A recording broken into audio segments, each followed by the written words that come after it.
Землетрясение 12 апреля задело Армению, Турцию и Грузию. Вот сейчас мы были свидетелями волны, наверное, метра 2 волна, в общем. Это как бы не самая большая, но вот я сейчас стою достаточно высоко от волн.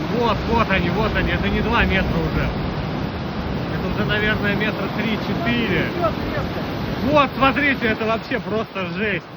На самом деле я таких волн никогда в жизни не видел на Черном море. Но это жестко. Она прям, когда на тебя идет, прям аж дух завораживает. Это те волны, которые достают вот до машины. Где машина стоит, где волны, где-то каждая 20-я волна достает до машин. Ну там понятно, что не сильно, но достает. Посмотрите на это. Это вообще что-то.